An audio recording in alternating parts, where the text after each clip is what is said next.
Is there likely to be an exodus of young and highly skilled people leaving the UK, and where can they go?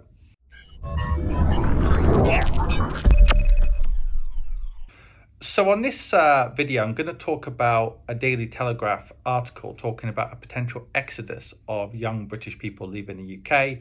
I'm going to talk about the article a bit and also suggest where people can go potentially and what steps they can take when going. And before doing that, go over to adamfire.com, especially if you're an expat or a high net wealth individual, and see how I can help people like yourself, which kind of leads me on to this video. So I've been living outside the UK now for 11 years in different countries. So I know the ins and outs of emigrating and managing your finances overseas and so on. So this Daily Telegraph article was quite interesting. It was talking about how many young British people see no future in the UK because of high taxes and less opportunities and so on. And it was featuring different people. So for example, it featured one guy who said in Hong Kong, despite the high cost of living, he can save up to 40,000 British pounds per year, whereas in the UK he could save much less because of the taxes. And he made a point that above £50,000, he feels like there's not much point in actually earning that much more when you consider the quality of life,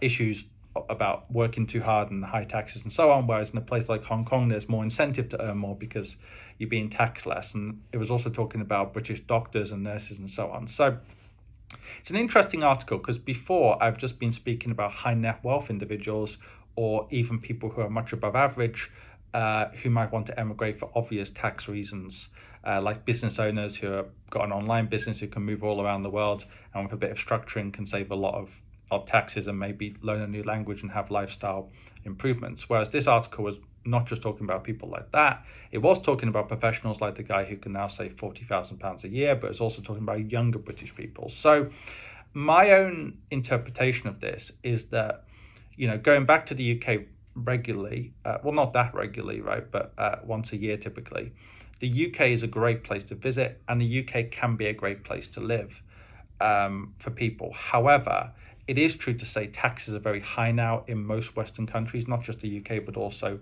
mainland Europe. And we face a very tricky next 10, 20, 30 years. So, for example, you've got an aging population. Whatever you think about Brexit, that's going to take time to sort itself out. It's a big transition.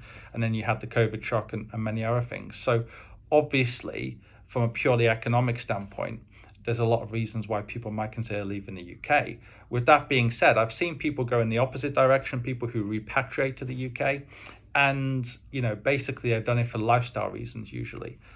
Sometimes they've done it for financial reasons. So, for example, they've got children in international schools overseas. That's very expensive. Coming back to the UK, they could use the free public system plus free healthcare, although the NHS obviously has its own issues at the moment. The point is, though, how realistic is it for most people to live overseas? Now, it is realistic increasingly because there's more and more digital nomad visas. However, if you go down that route, typically you won't always be outside the UK's tax system. It depends on, like, the devil's in the detail, basically. So if you have a UK employer who's paying you on payroll, for example, and you're living overseas, they might keep paying you on UK payroll, or if they're paying you on payroll and you're living in a country like, I don't know, America or another country that has high taxes, they might tax you. So the devil is very much in the detail when it comes to that. But the point is, if you just want to live overseas and the reason you're living overseas isn't purely tax reasons, obviously, there are many opportunities now. I've met many British people recently who are still on the UK's, pay-as-you-earn system. They're paying national insurance and so on because they still want to do that.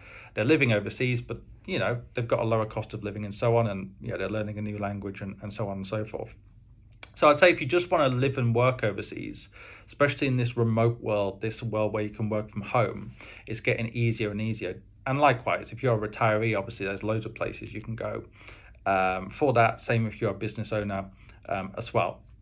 However, one thing I would say is, obviously, make sure you get things checked because there's a lot of misconceptions. So, for example, a lot of people think if you go to certain countries like Malaysia or Thailand, they don't tax overseas income. But what that usually means is passive overseas income, like pensions and income from stocks and shares and real estate. It doesn't usually mean employment income if you're working at home.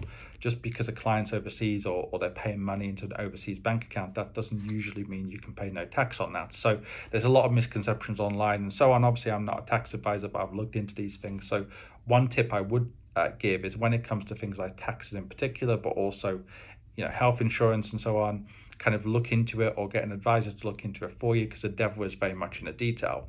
Now, that kind of leads me to another question. That's like basically where to go if you're going to go overseas. Obviously, that will depend on what you want from life. If you want to live in an English language environment and you're a doctor or a nurse, somewhere like Australia or New Zealand or Dubai for that matter might work. Likewise, if you're just looking to save as much money as possible, obviously the places with very little tax can be good, especially if you're a high earner, so places in the Middle East, the Caribbean and so on.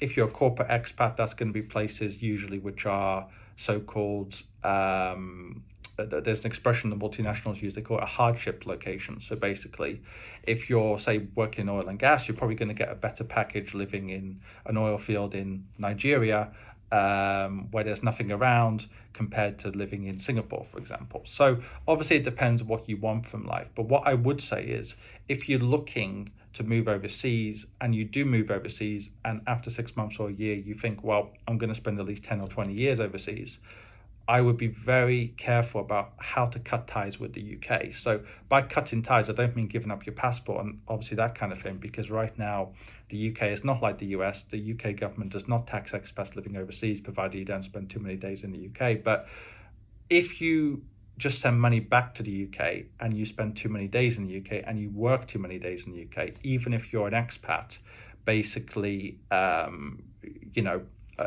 you could get in trouble when it comes to taxes. It's a big misconception if you spend, less than or spend a maximum of 90 days in the UK per year, you're automatically not going to be taxed at all in the UK. Again, the devil's in the details. So I would speak to someone, actually organize your finances correctly. Likewise, it's better to do offshore investing rather than UK-centric investing if you're living overseas, for fairly obvious reasons. You want to have a separation between the UK and basically your new life, because one thing I do think could come in the future is that, basically similar to what Australia and Canada is doing, the UK might ask expats to quote unquote show intent. In other words, cancel your gym membership, cancel your bank accounts, cancel or suddenly don't put more money into your existing investments, because the government needs money and expats could be a soft target, as could things like pensions and so on. So I think the key part of this video, the key message is basically, I personally think, as somebody who's done this